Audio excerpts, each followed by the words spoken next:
Mr. Speaker, the President of the United States.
Thank you. You know I will. How are you, sir? Good to see you. Okay, hey, man. How are you? It was on the other side. This is my day for the evening. Have a good day. Absolutely. Thank you, man. You'll be back. How are you? Good to see you. Almost in the right nice glad to have. How are you?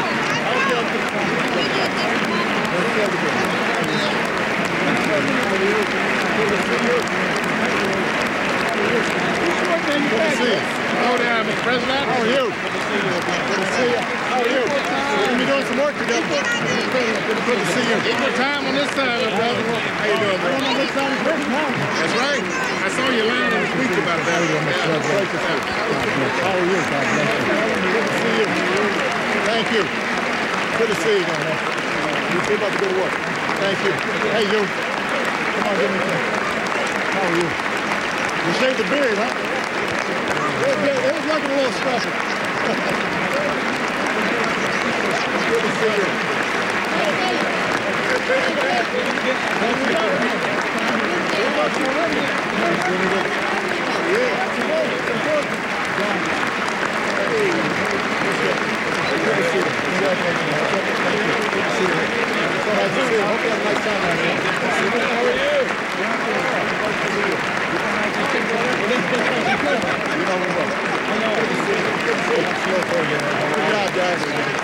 Hey, how are you? I'm good. Good. You look good. Yeah, I don't need to deliver it now. Everybody saw it. Pass it out.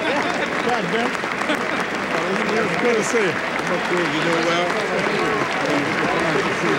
So nice to see you. Oh, thank you. Thank you.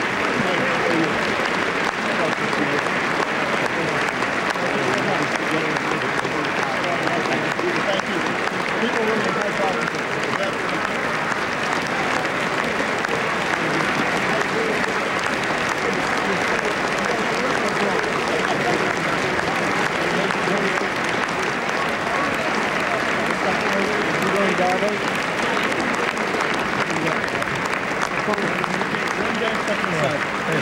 You need to get Gene to crunch the numbers.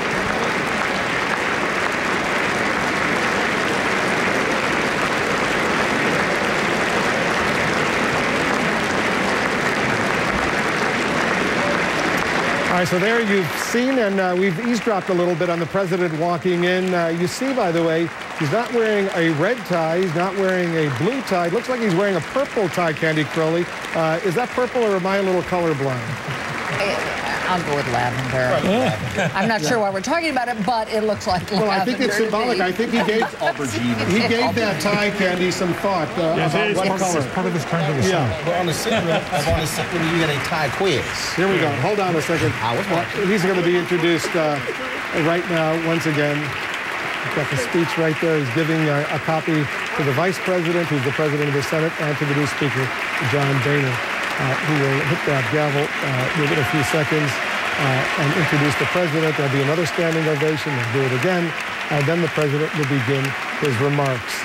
This is one of those historic moments. A lot of us who are political news junkies, historical fans, shall we say, Pierce, We like this kind of stuff, and I know you're appreciating it as well. I've got to say, I mean, we have nothing like this in Britain I can think of where you see such unanimous applause and warmth towards the leader, and it's impressive. All right, they're sitting down. Let's listen.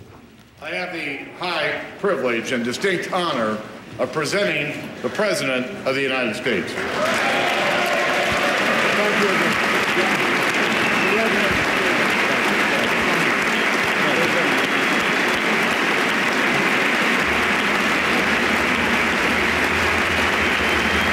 Thank you. Thank you so much. Thank you so much. Thank you very much. Thank you. Everybody, please have a seat. Thank you. Mr. Speaker, Mr. Vice President, members of Congress, distinguished guests, and fellow Americans. Tonight, I want to begin by congratulating the men and women of the 112th Congress, as well as your new Speaker, John Boehner.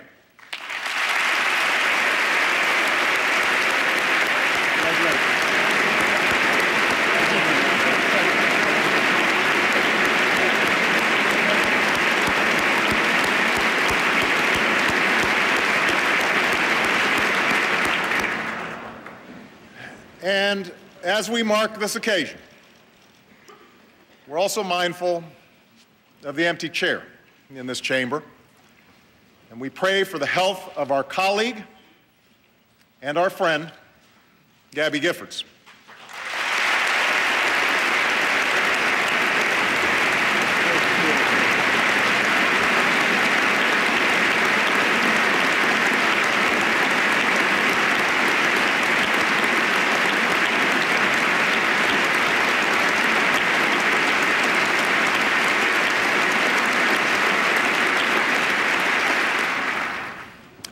Now, it's no secret that those of us here tonight have had our differences over the last 2 years.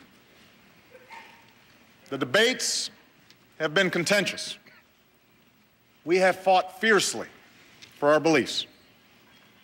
And that's a good thing. That's what a robust democracy demands. That's what helps set us apart as a nation. But there's a reason the tragedy in Tucson gave us pause. Amid all the noise and passion and rancor of our public debate, Tucson reminded us that no matter who we are or where we come from, each of us is a part of something greater, something more consequential than party or political preference. We are part of the American family. We believe that in a country where every race and faith and point of view can be found, we are still bound together as one people, that we share common hopes and a common creed, that the dreams of a little girl in Tucson are not so different than those of our own children, and that they all deserve the chance to be fulfilled. That, too, is what sets us apart as a nation.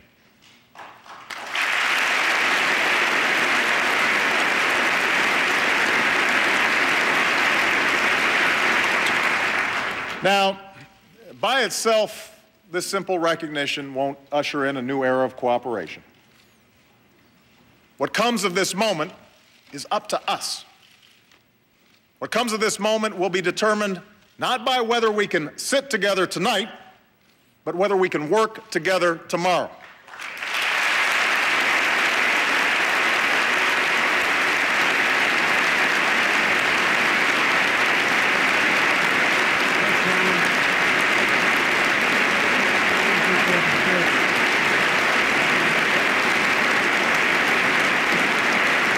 I believe we can, and I believe we must.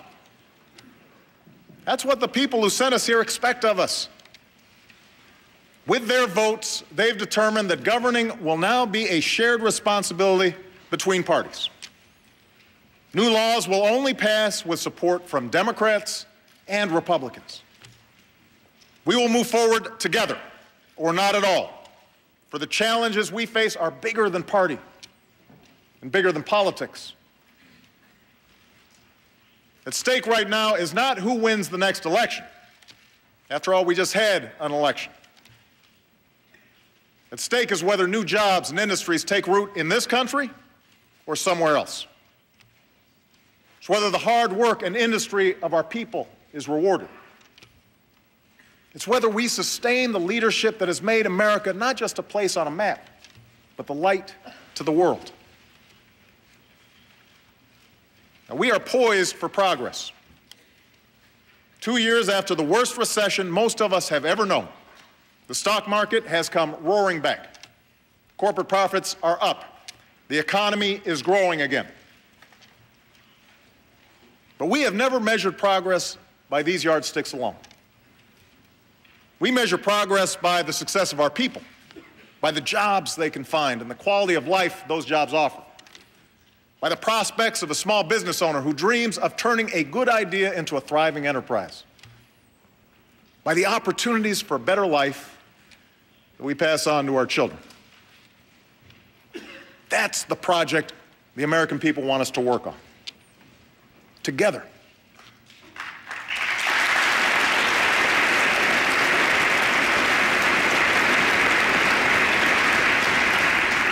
Now, we did that in December. Thanks to the tax cuts we passed, Americans' paychecks are a little bigger today. Every business can write off the full cost of new investments that they make this year. And these steps, taken by Democrats and Republicans, will grow the economy and add to the more than 1 million private sector jobs created last year. But we have to do more. These steps we've taken over the last 2 years may have broken the back of this recession. But to win the future, we'll need to take on challenges that have been decades in the making. Many people watching tonight can probably remember a time when finding a good job meant showing up at a nearby factory or a business downtown. You didn't always need a degree, and your competition was pretty much limited to your neighbors. If you worked hard, chances are you'd have a job for life with a decent paycheck and good benefits and the occasional promotion.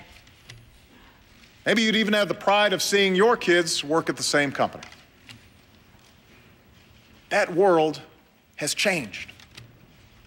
And for many, the change has been painful.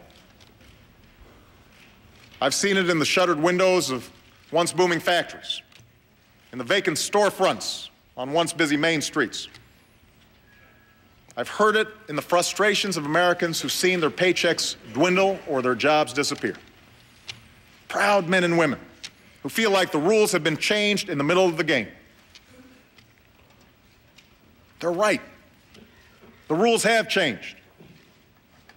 In a single generation, revolutions in technology have transformed the way we live, work, and do business. Steel mills that once needed 1,000 workers can now do the same work with 100. Today, just about any company can set up shop, hire workers, and sell their products wherever there's an internet connection. Meanwhile, nations like China and India realized that with some changes of their own, they could compete in this new world. And so they started educating their children earlier and longer, with greater emphasis on math and science. They're investing in research and new technologies. Just recently, China became the home to the world's largest private solar research facility and the world's fastest computer. So yes, the world has changed. The competition for jobs is real. But this shouldn't discourage us. It should challenge us.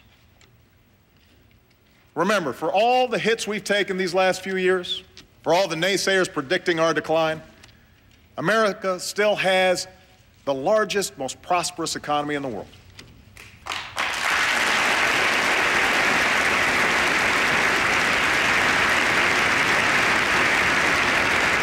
No workers are more productive than ours. No country has more successful companies or grants more patents to inventors and entrepreneurs. We're the home to the world's best colleges and universities, where more students come to study than any place on earth. What's more, we are the first nation to be founded for the sake of an idea. The idea that each of us deserves the chance to shape our own destiny. That's why centuries of pioneers and immigrants have risked everything to come here. That's why our students don't just memorize equations, but answer questions like, what do you think of that idea? What would you change about the world? What do you want to be when you grow up? The future is ours to win. But to get there, we can't just stand still. As Robert Kennedy told us, the future is not a gift.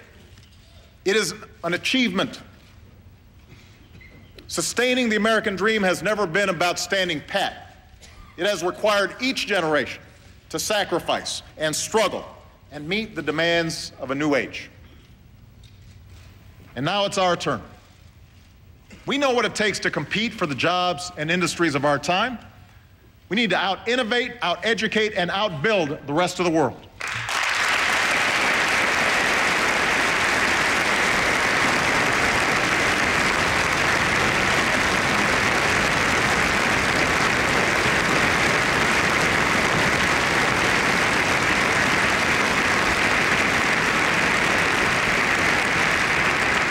We have to make America the best place on earth to do business.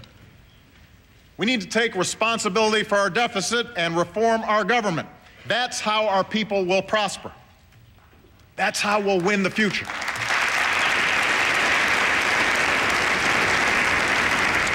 And tonight I'd like to talk about how we get there. The first step in winning the future is encouraging American innovation. None of us can predict with certainty what the next big industry will be or where the new jobs will come from. 30 years ago, we couldn't know that something called the internet would lead to an economic revolution. What we can do, what America does better than anyone else, is spark the creativity and imagination of our people.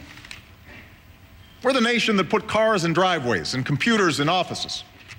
The nation of Edison and the Wright brothers, of Google and Facebook. In America, innovation doesn't just change our lives, it is how we make our living.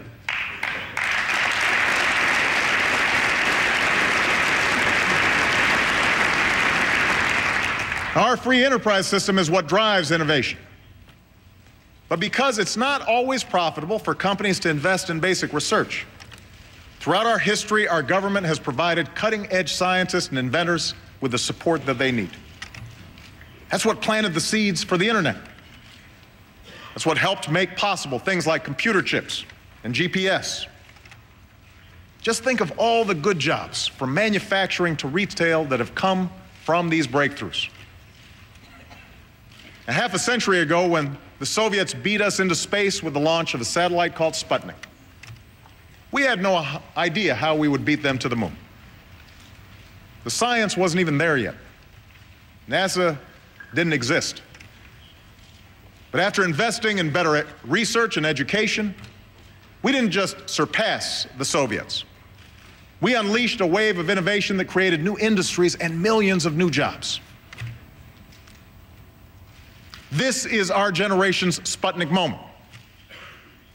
2 years ago, I said that we needed to reach a level of research and development we haven't seen since the height of the space race. And in a few weeks, I will be sending a budget to Congress that helps us meet that goal. We'll invest in biomedical research, information technology, and especially clean energy technology.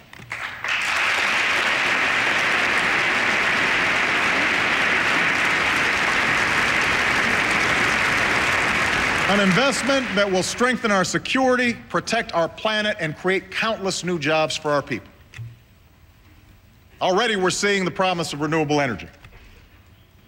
Robert and Gary Allen are brothers who run a small Michigan roofing company.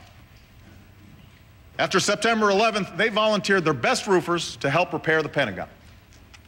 But half of their factory went unused, and the recession hit them hard. Today, with the help of a government loan, that empty space is being used to manufacture solar shingles that are being sold all across the country. In Robert's words, We reinvented ourselves.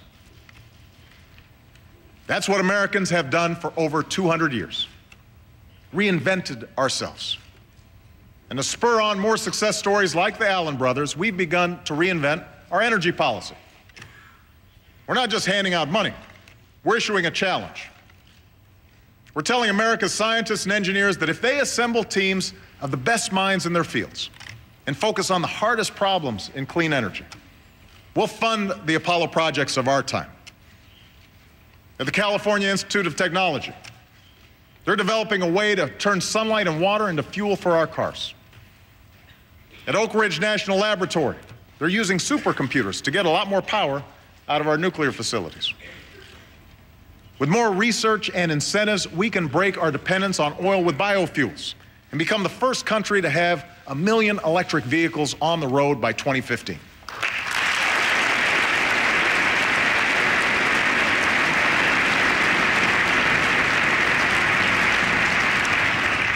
We need to get behind this innovation.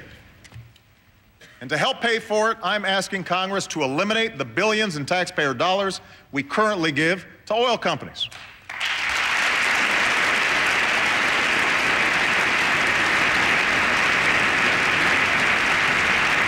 I don't know if you've noticed, but they're doing just fine on their own.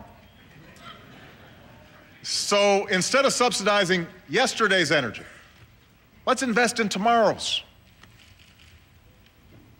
Now, clean energy breakthroughs will only translate into clean energy jobs if businesses know there will be a market for what they're selling. So tonight, I challenge you to join me in setting a new goal. By 2035, 80% of America's electricity will come from clean energy sources.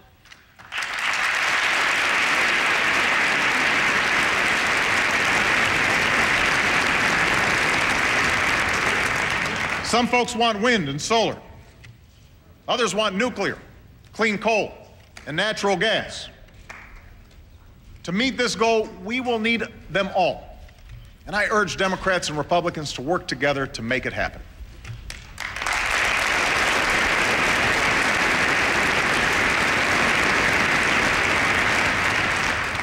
Now, maintaining our leadership in research and technology is crucial to America's success. But if we want to win the future, if we want innovation to produce jobs in America and not overseas, then we also have to win the race to educate our kids. Think about it. Over the next 10 years, nearly half of all new jobs will require education that goes beyond a high school education.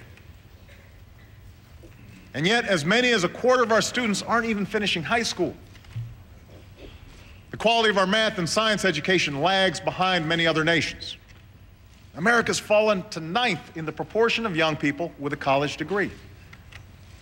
And so the question is whether all of us, as citizens and as parents, are willing to do what's necessary to give every child a chance to succeed. That responsibility begins not in our classrooms, but in our homes and communities. It's family that first instills the love of learning in a child. Only parents can make sure the TV is turned off and homework gets done. We need to teach our kids that it's not just the winner of the Super Bowl who deserves to be celebrated, but the winner of the science fair.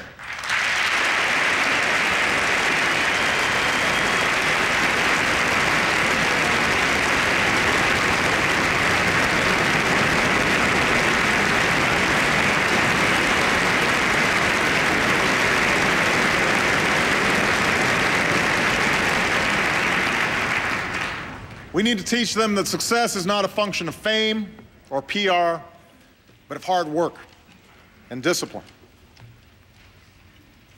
Our schools share this responsibility. When a child walks into a classroom, it should be a place of high expectations and high performance. But too many schools don't meet this test.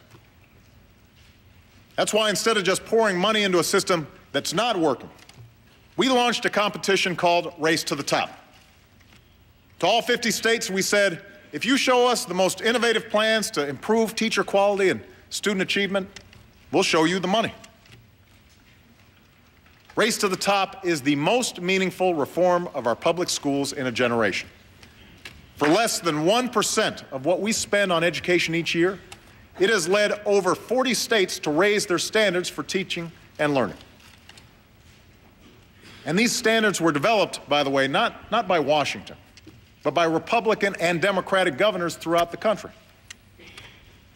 And Race to the Top should be the approach we follow this year as we replace No Child Left Behind with a law that's more flexible and focused on what's best for our kids.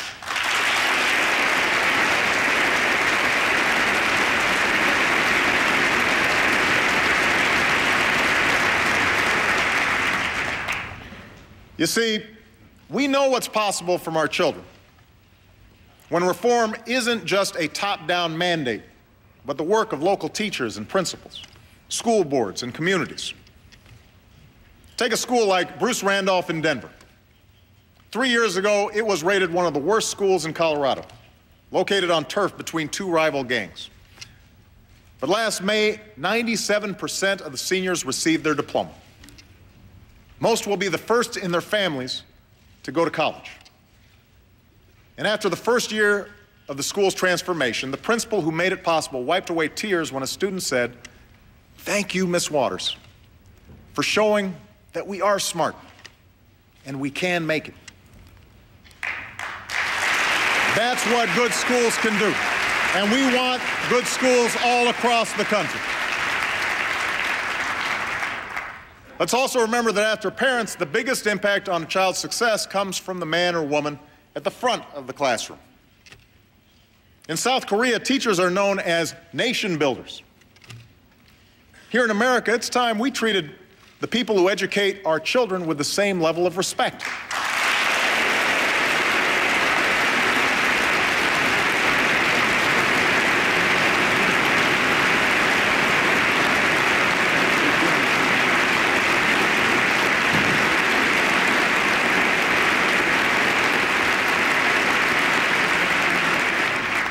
We want to reward good teachers and stop making excuses for bad ones.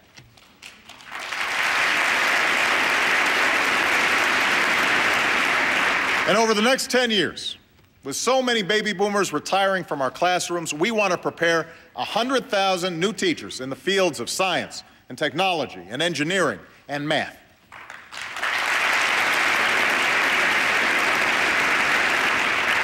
In fact, every young person listening tonight who's contemplating their career choice, if you want to make a difference in the life of our nation, if you want to make a difference in the life of a child, become a teacher. Your country needs you.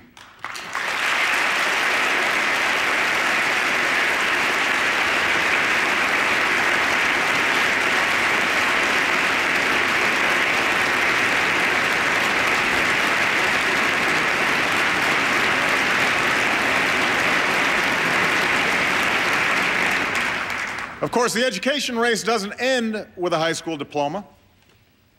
To compete, higher education must be within the reach of every American. That's why we've ended the unwarranted taxpayer subsidies that went to banks and used the savings to make college affordable for millions of students.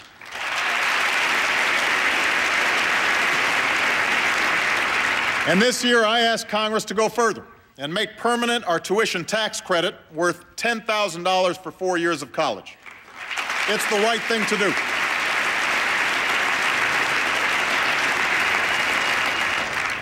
Because people need to be able to train for new jobs and careers in today's fast-changing economy. We're also revitalizing America's community colleges. Last month, I saw the promise of these schools at Forsyth Tech in North Carolina. Many of the students there used to work in the surrounding factories that have since left town. One mother of two, a woman named Kathy Proctor, had worked in the furniture industry since she was 18 years old. And she told me she's earning her degree in biotechnology now, at 55 years old. Not just because the furniture jobs are gone, but because she wants to inspire her children to pursue their dreams too. As Kathy said, I hope it tells them to never give up. If we take these steps, If we raise expectations for every child and give them the best possible chance at an education from the day they are born until the last job they take, we will reach the goal that I set 2 years ago. By the end of the decade, America will once again have the highest proportion of college graduates in the world.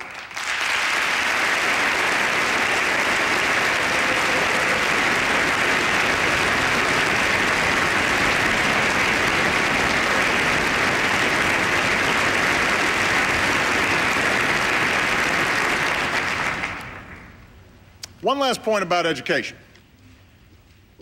Today, there are hundreds of thousands of students excelling in our schools who are not American citizens.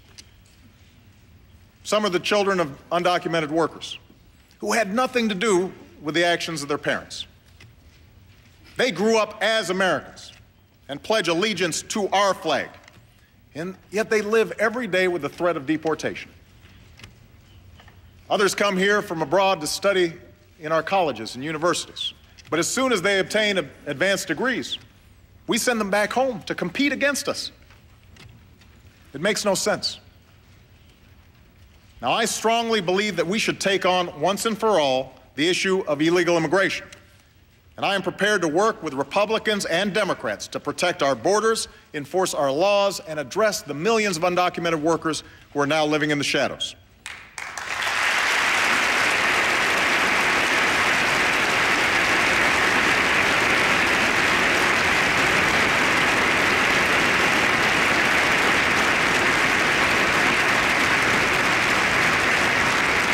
I know that debate will be difficult. I know it will take time. But tonight, let's agree to make that effort. And let's stop expelling talented, responsible young people who could be staffing our research labs or starting a new business, who could be further enriching this nation.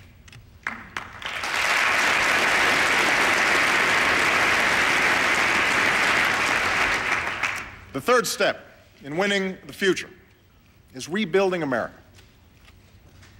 To attract new businesses to our shores, we need the fastest, most reliable ways to move people, goods, and information, from high-speed rail to high-speed internet.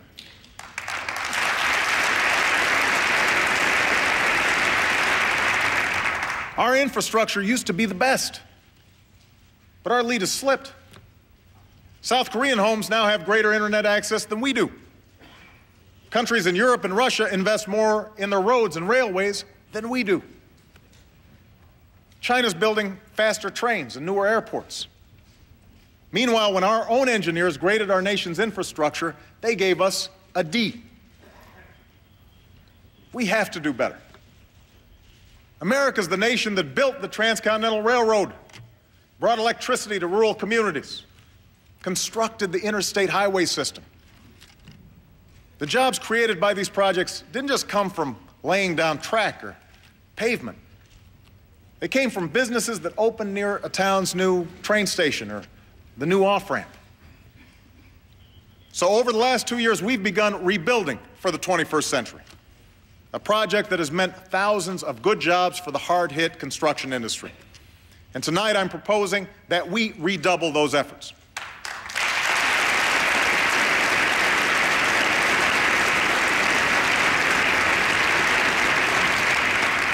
We'll put more Americans to work repairing crumbling roads and bridges. We'll make sure this is fully paid for, attract private investment, and pick projects based what's best for the economy, not politicians. Within 25 years, our goal is to give 80% of Americans access to high-speed rail.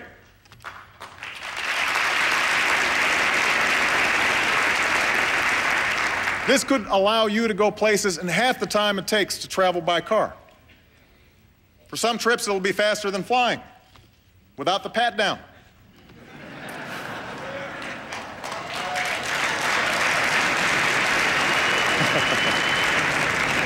As we speak, routes in California and the Midwest are already underway. Within the next 5 years, we'll make it possible for businesses to deploy the next generation of high-speed wireless coverage to 98% of all Americans. This isn't about faster internet or fewer dropped calls. It's about connecting every part of America to the digital age. It's about a rural community in Iowa or Alabama, where farmers and small business owners will be able to sell their products all over the world. It's about a firefighter who can download the design of a burning building onto a handheld device, a student who can take classes with a digital textbook, or a patient who can have face-to-face video chats with her doctor. All these investments in innovation, education, and infrastructure will make America a better place to do business and create jobs. But to help our companies compete, we also have to knock down barriers that stand in the way of their success. For example, over the years, a parade of lobbyists has rigged the tax code to benefit particular companies and industries. Those with accountants or lawyers to work the system can end up paying no taxes at all. But all the rest are hit with one of the highest corporate tax rates in the world. It makes no sense, and it has to change.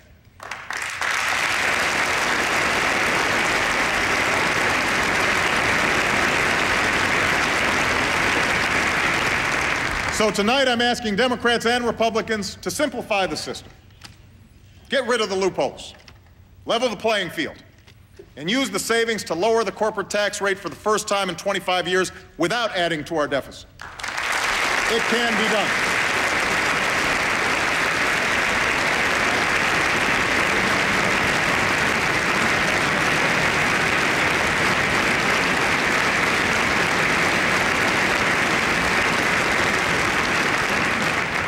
To help businesses sell more products abroad, we set a goal of doubling our exports by 2014.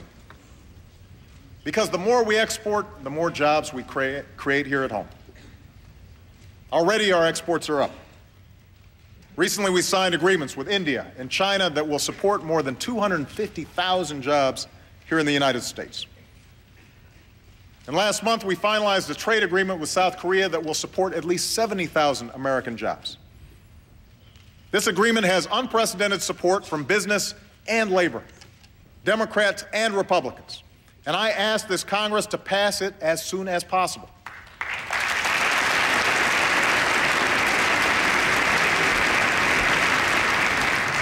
Now, before I took office, I made it clear that we would enforce our trade agreements and that I would only sign deals that keep faith with American workers and promote American jobs. That's what we did with Korea. And that's what I intend to do as we pursue agreements with Panama and Colombia and continue our Asia-Pacific and global trade talks.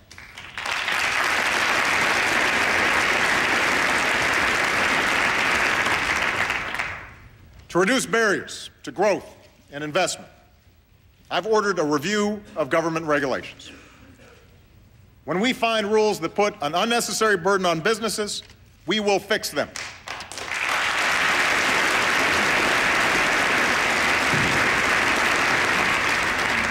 But I will not hesitate to create or enforce common sense safeguards to protect the American people.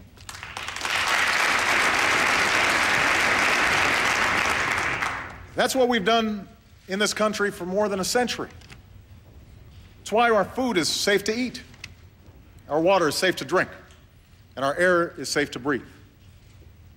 It's why we have speed limits and child labor laws. It's why last year we put in place consumer protections against hidden fees and penalties by credit card companies, and new rules to prevent another financial crisis. And it's why we passed reform that finally prevents the health insurance industry from exploiting patients.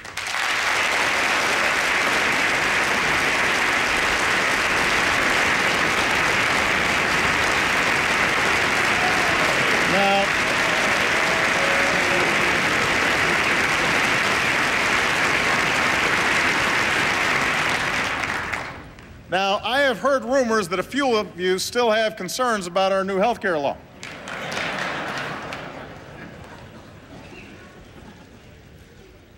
So let me be the first to say that anything can be improved. If you have ideas about how to improve this law by making care better or more affordable, I am eager to work with you. We can start right now by correcting a flaw in the legislation that has placed an unnecessary bookkeeping burden on small businesses.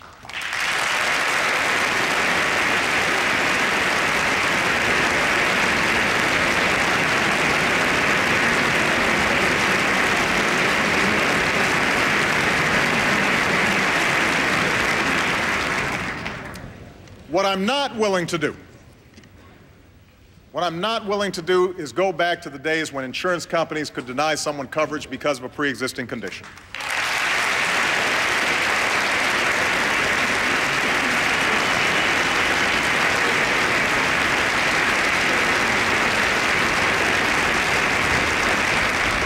I'm not willing to tell James Howard, a brain cancer patient from Texas, that his treatment might not be covered. I'm not willing to tell Jim Hauser, a small businessman from Oregon, he has to go back to paying $5,000 more to cover his employees. As we speak, this law is making prescription drugs cheaper for seniors and giving uninsured students a chance to stay on their parents' coverage.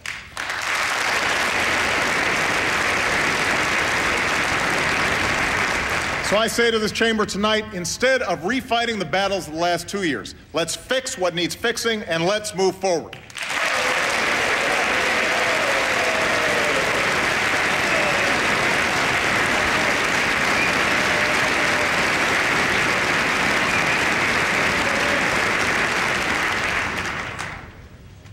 Now, the final critical step in winning the future is to make sure we aren't buried under a mountain of debt. We are living with a legacy of deficit spending that began almost a decade ago. And in the wake of the financial crisis, some of that was necessary to keep credit flowing, save jobs, and put money in people's pockets. But now that the worst of the recession is over, we have to confront the fact that our government spends more than it takes in. That is not sustainable. Every day, families sacrifice to live within their means. They deserve a government that does the same.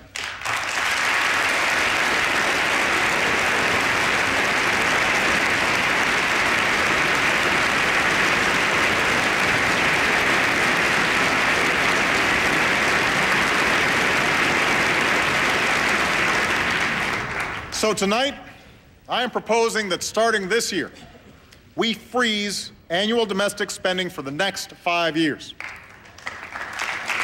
Now, this would reduce the deficit by more than $400 billion over the next decade and will bring discretionary spending to the lowest share of our economy since Dwight Eisenhower was president.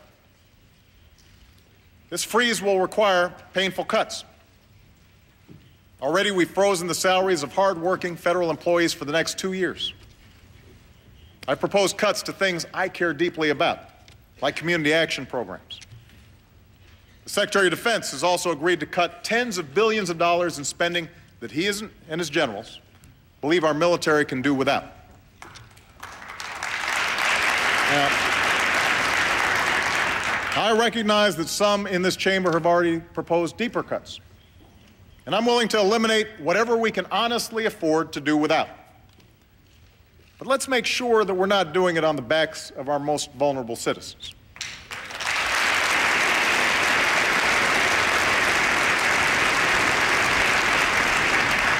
And let's make sure that what we're cutting is really excess weight. Cutting the deficit by gutting our investments in innovation and education is like lightening an overloaded airplane by removing its engine. It may make you feel like you're flying high at first, but it won't take long before you feel the impact. Now, most of the cuts and savings I proposed only address annual domestic spending, which represents a little more than 12% of our budget. To make further progress, we have to stop pretending that cutting this kind of spending alone will be enough. It won't.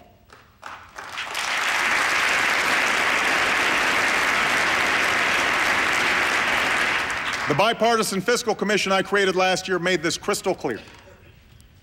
I don't agree with all their proposals, but they made important progress. And their conclusion is that the only way to tackle our deficit is to cut excessive spending wherever we find it. In domestic spending, defense spending, health care spending, and spending through tax breaks and loopholes.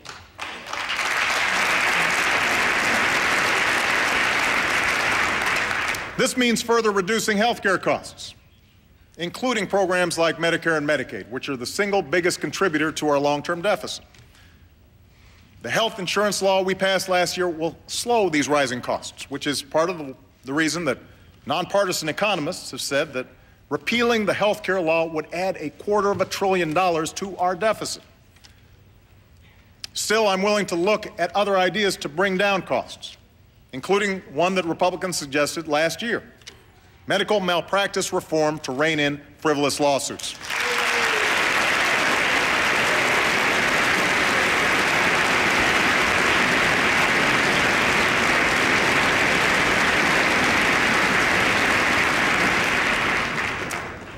To put us on solid ground, we should also find a bipartisan solution to strengthen Social Security for future generations.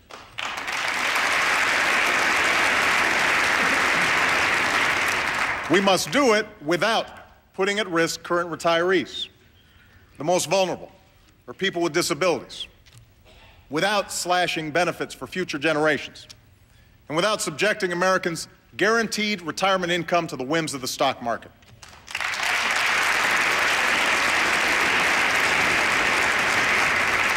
And if we truly care about our deficit, we simply can't afford a permanent extension of the tax cuts for the wealthiest 2% of Americans.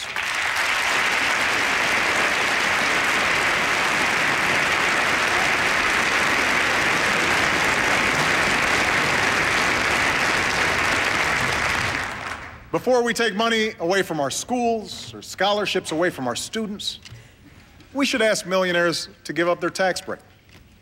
It's not a matter of punishing their success. It's about promoting America's success.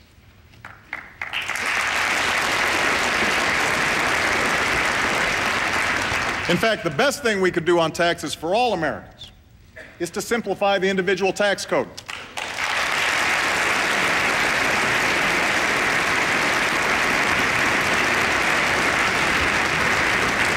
This will be a tough job, but members of both parties have expressed an interest in doing this, and I am prepared to join them.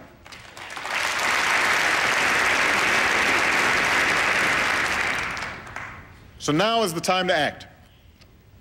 Now is the time for both sides and both houses of Congress, Democrats and Republicans, to forge a principled compromise that gets the job done. If we make the hard choices now to rein in our deficits, we can make the investments we need to win the future. Let me take this one step further. We shouldn't just give our people a government that's more affordable. We should give them a government that's more competent and more efficient. We can't win the future with a government of the past. We live and do business in the information age. But the last major reorganization of the government happened in the age of black and white TV. There are 12 different agencies that deal with exports. There are at least 5 different agencies that deal with housing policy. Then there's my favorite example. The Interior Department is in charge of salmon while they're in freshwater, but the Commerce Department handles them when they're in saltwater. I hear it gets even more complicated once they're smoked.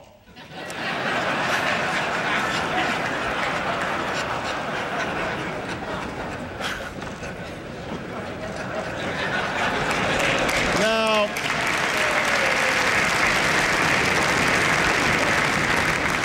we've made great strides over the last 2 years in using technology and getting rid of waste. Veterans can now download their electronic medical records with a click of the mouse. We're selling acres of federal office space that hasn't been used in years, and we'll cut through red tape to get rid of more. But we need to think bigger.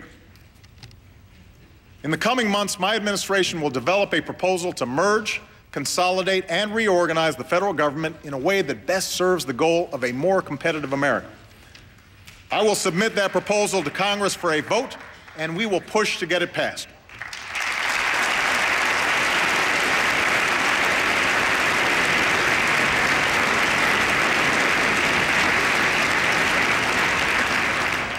In the coming year, we'll also work to rebuild people's faith in the institution of government. Because you deserve to know exactly how and where your tax dollars are being spent, you'll be able to go to a website and get that information for the very first time in history. Because you deserve to know when your elected officials are meeting with lobbyists. I ask Congress to do what the White House has already done. Put that information online. And because the American people deserve to know that special interests aren't larding up legislation with pet projects, both parties in Congress should know this. If a bill comes to my desk with earmarks inside, I will veto it. I will veto it.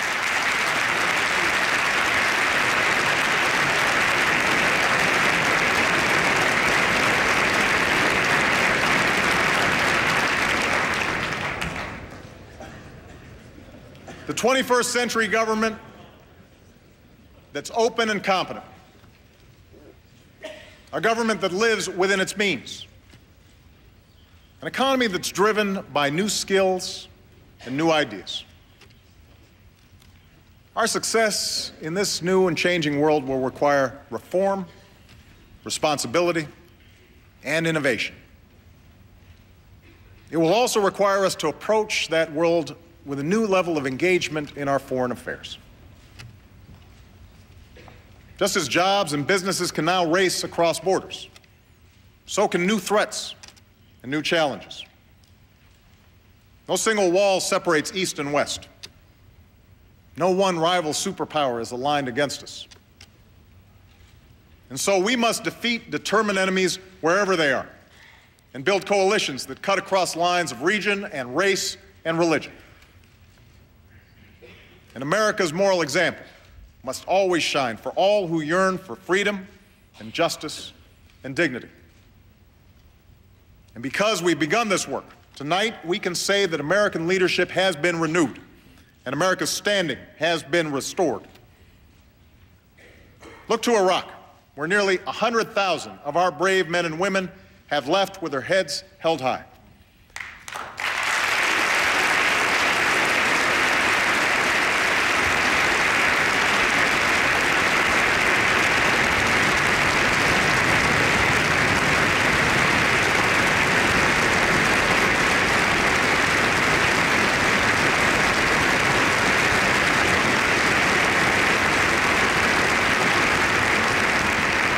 American combat patrols have ended.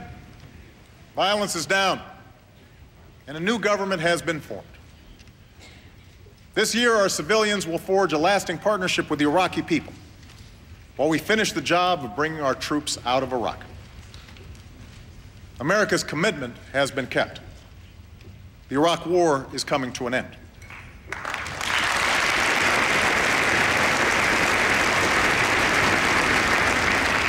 Of course, as we speak, al-Qaeda and their affiliates continue to plan attacks against us. Thanks to our intelligence and law enforcement professionals, we're disrupting plots and securing our cities and skies. And as extremists try to inspire acts of violence within our borders, we are responding with the strength of our communities, with respect for the rule of law, and with the conviction that American Muslims are a part of our American family.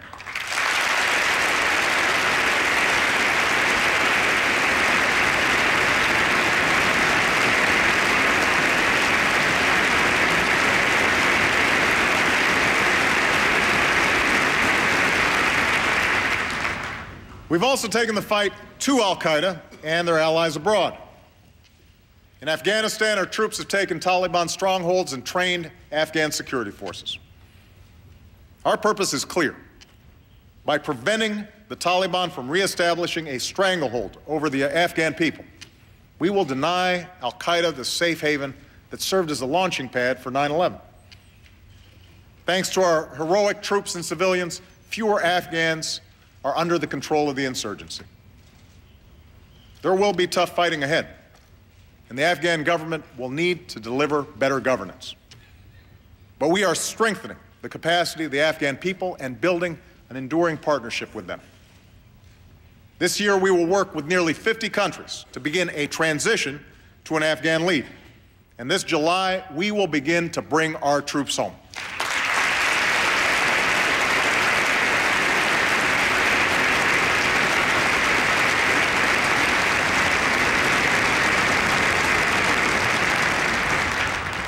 In Pakistan, al-Qaeda's leadership is under more pressure than at any point since 2001.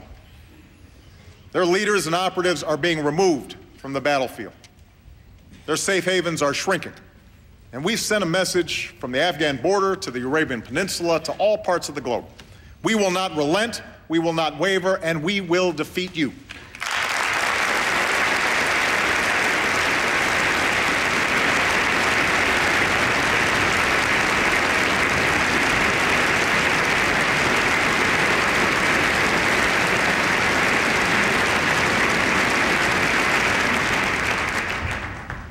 American leadership can also be seen in the effort to secure the worst weapons of war. Because Republicans and Democrats approved the New START treaty, far fewer nuclear weapons and launchers will be deployed. Because we rallied the world, nuclear materials are being locked down on every continent so they never fall into the hands of terrorists.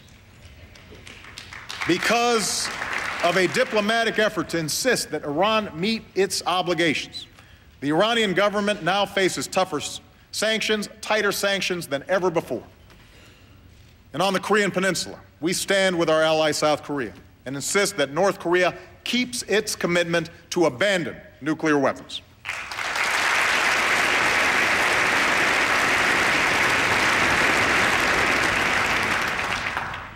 This is just a part of how we're shaping a world that favors peace and prosperity. With our European allies, we revitalized NATO and increased our cooperation on everything from counterterrorism to missile defense. We've reset our relationship with Russia, strengthened Asian alliances, built new partnerships with nations like India. This March, I will travel to Brazil, Chile, and El Salvador to forge new alliances across the Americas.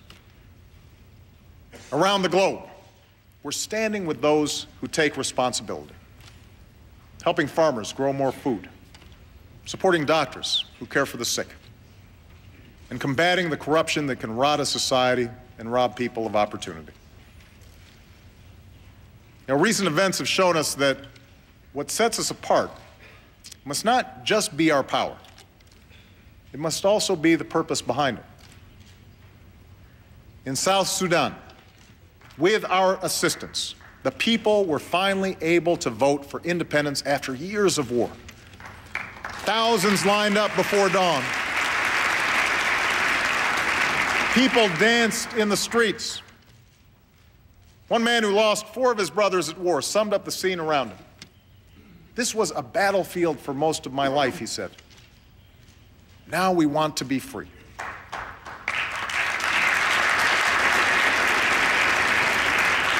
And we saw that same desire to be free in Tunisia, where the will of the people proved more powerful than the writ of a dictator. And tonight, let us be clear. The United States of America stands with the people of Tunisia and supports the democratic aspirations of all people.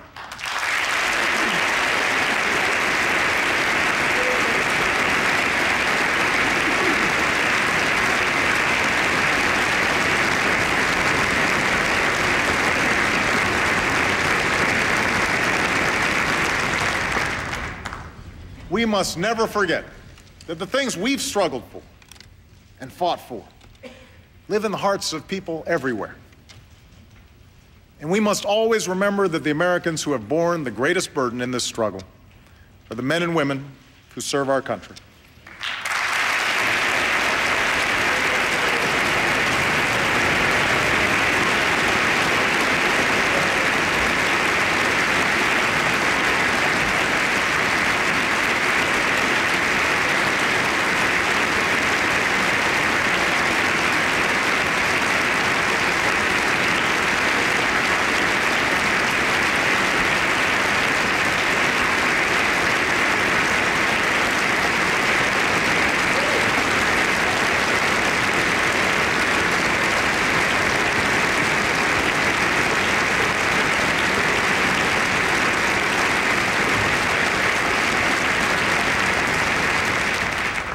Tonight, let us speak with one voice in reaffirming that our nation is united in support of our troops and their families.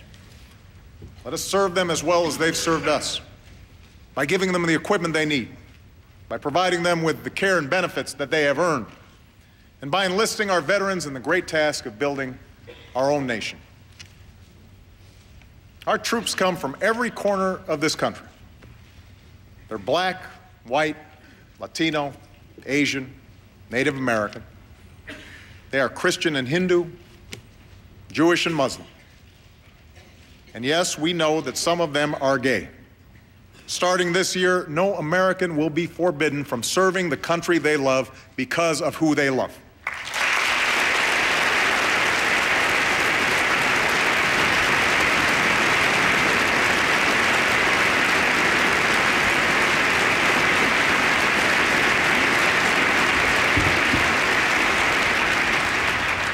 And with that change, I call on all our college campuses to open their doors to our military recruiters and ROTC. It is time to leave behind the divisive battles of the past.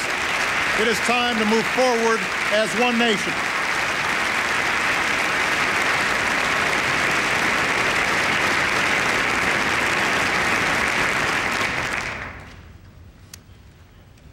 We should have no illusions about the work ahead of us. Reforming our schools, changing the way we use energy, reducing our deficit. None of this will be easy. All of it will take time. And it will be harder because we will argue about everything. The costs, the details, the letter of every law. Of course, some countries don't have this problem. If the central government wants a railroad, they build a railroad, no matter how many homes get bulldozed. If they don't want a bad story in the newspaper, it doesn't get written. And yet, as contentious and frustrating and messy as our democracy can sometimes be, I know there isn't a person here who would trade places with any other nation on earth.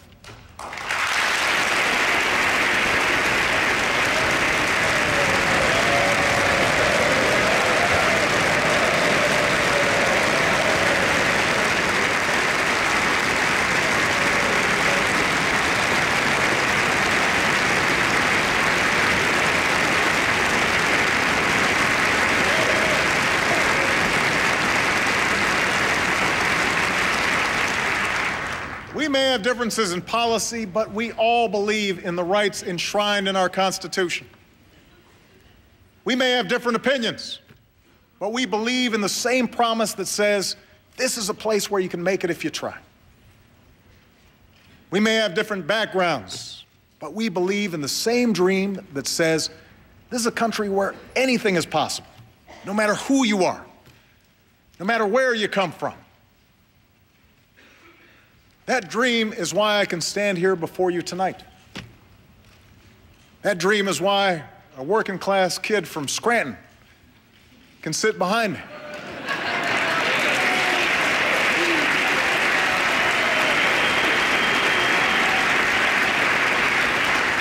That dream is why someone who began by sweeping the floors of his father's Cincinnati bar can preside as Speaker of the House in the greatest nation on earth.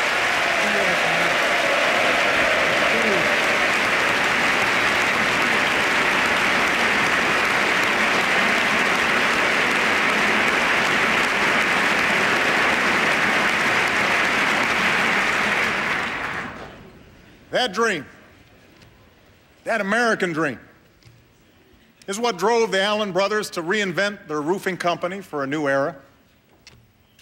It's what drove those students at Forsyth Tech to learn a new skill and work towards the future. And that dream is the story of a small business owner named Brandon Fisher. Brandon started a company in Berlin, Pennsylvania, that specializes in a new kind of drilling technology.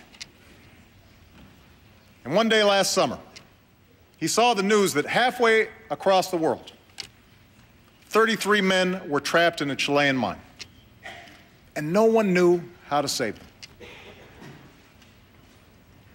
But Brandon thought his company could help, and so he designed a rescue that would come to be known as Plan B. His employees worked around the clock to manufacture the necessary drilling equipment, and Brandon left for Chile. Along with others, he began drilling a 2,000-foot hole into the ground, working 3 or 4 days at a time without any sleep. 37 days later, Plan B succeeded, and the miners were rescued.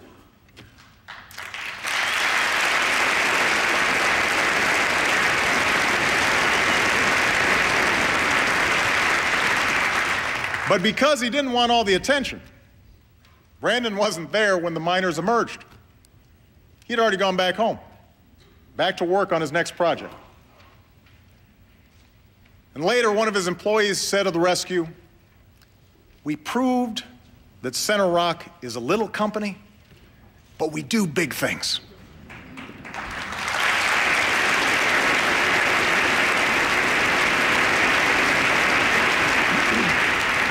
We do big things.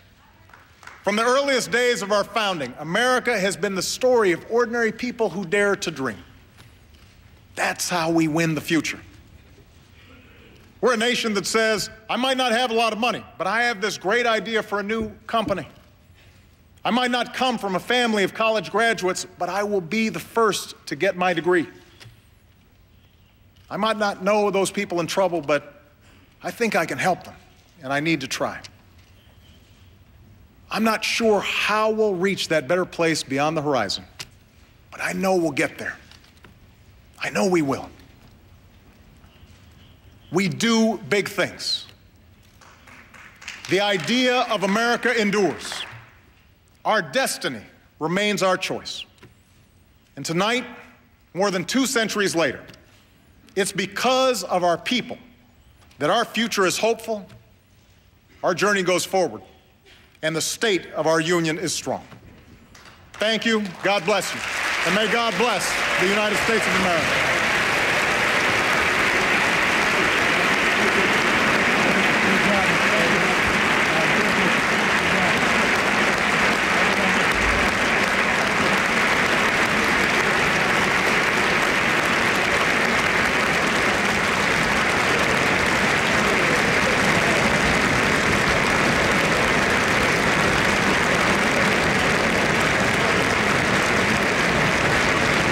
And so the President of the United States wrapping up his State of the Union address to the nation, speaking as expected, just a little bit more than 1 hour. The President making the case for some serious budget cuts, the economy. Issue number one, clearly throughout the speech, the creation of jobs, jobs, jobs. He's going to walk through and get some well wishes now from members of the House, the Senate, members of his cabinet, other distinguished guests who are on the floor of the House chamber. Our own John King is standing by. He's up on Capitol Hill. This is basically what we thought it was going to be. I didn't hear any huge surprises there, John. Did you? No, Wolf, not a very exciting speech, but a very carefully calculated political speech by the president. As he shakes these hands, we should make note, if you're wondering why so many members, almost all, are wearing those ribbons. Those are in honor of Congresswoman Gabrielle Giffords and the other victims of the Tucson shooting there. A very carefully calculated speech, and the president gave you the reason near the end where he said, we are going to argue about everything. But throughout the speech, the president tried to be the person you want to be in a big argument, the reasonable person in the middle. Yes, I'm open to some changes in my health care bill, but I'm not giving the power back to the insurance companies. Yes, I want to lower regulations on business, but I also want to have a corporate tax cut that does not affect the deficit, and I'm going to have regulations about worker safety. Yes, I just repealed Don't Ask, Don't Tell. Gays can now serve in the military, so let's put the ROTC back on campuses. The president tried to present himself as somebody in the middle of all the big fights, Wolf. A very carefully calculated political statement for a president of the United States who knows, with new divided government in Washington, he is in for a long, tough year. He wants the American people to think he's the reasonable voice in the center. It was interesting, Candy Crowley. At one point, we wondered if this would happen. It did happen. The Republicans stood up and applauded, and Democrats sat on their hands. That's when the president spoke of health care changes and medical malpractice lawsuits, frivolous ones. He said, you know what? We need to do something about that. Yes, and that's a big nod to Republicans. And he said that before, but it's nice to do that in front of this big crowd and say, hey, I'm with you on this one. I actually thought one of his most effective lines was about health care when he said, let's not relitigate these past 2 years. Let's fix what's wrong and move on. I thought that sort of encompassed what he wanted to say, which was, hey, I'm the reasonable guy. We'll fix some stuff, but let's move. Let's, keep going. I thought that was probably one of the more effective lines. Also thought it was interesting that usually, we wait till about the second half of the speech and they tell you what the State of the Union is. This came at the end, that the State of the Union is strong because the future is hopeful, not because it's actually strong right this second, but because the future is hopeful. The president is signing autographs on the programs. Let's just listen in. Let's eavesdrop a little bit and see what he's saying. Thank you, President. Good to see you. Look forward to working with you. Government efficiency subcommittee. I think we can do some stuff. Thank you so much. That was a great speech. Thank you. I appreciate it. Thank you. There you go. You got 3, huh? I do. She's a good lady. All right, and where's here you yours, go, Elliot? Elliot needs his too. It's bipartisan, right? Absolutely.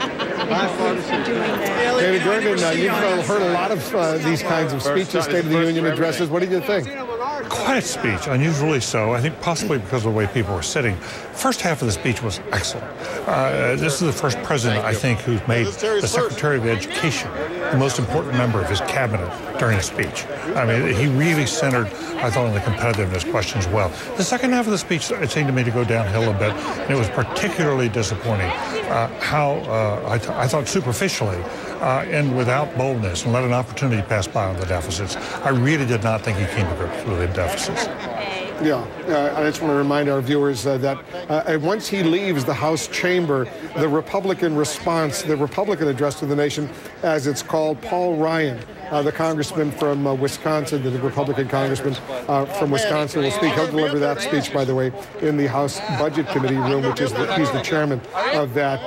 That will take place 5 minutes after the president leaves the House chamber. Gloria Borger is up on Capitol Hill. She watched and listened very closely. What did you think, Gloria? Well, I think that the president really set the right tone here, Wolf. He talked about sustaining the American dream, and he said, look, there are things we're going to agree on, things we're going to disagree on, and let's not start all over again with health care reform. Let's just make it a better bill. But I do think it was not a transformational speech, the kind of a speech that people in the White House may have been hoping for, because what they wanted to do was essentially challenge the country to not stand still. And I'm not quite sure that in the end, by not dealing with the deficit issues, by not talking more about jobs today, that the president made that connection for the American people. So overall, I would say that it had the right tone. It was inspirational at parts. It made us feel good about who we are in America. But there were some things that needed to be said about the future of our country, particularly regarding what we're going to do about these deficits in the future that could cripple us. I want to show our viewers a picture that we've just received, a very moving picture. There's the astronaut Mark Kelly, the husband of Congresswoman Gabrielle Giffords. He's wearing that ribbon in honor of the victims. He's holding her hand. We don't see her in this picture, but we're told that he, together with the Congresswoman, they're there at that hospital in Houston, Texas. They watched the President's State of the Union address, a very, very moving moment. Dana Bash is inside the House chamber. Dana, this was unusual in that we had these Democrats and Republicans sitting next to each other as opposed on different sides of the aisle. That's right, and I'm not sure how much you could see on television versus what I could see with my bird's eye view looking at the whole chamber. But there was a question about whether or not when the president said something that was worthy of applause from the Democrats' point of view, they would stand up and Republicans would feel uncomfortable sitting down. The answer to that was no. There were so many times, even times where the president wasn't giving overtly partisan or philosophically divisive comments, where Republicans felt very comfortable not standing up. So I'm not sure if you could see it so much on the screen. It wasn't a seesaw effect like you usually see, but you could definitely tell the partisan differences here in the chamber, even though they were all sitting together.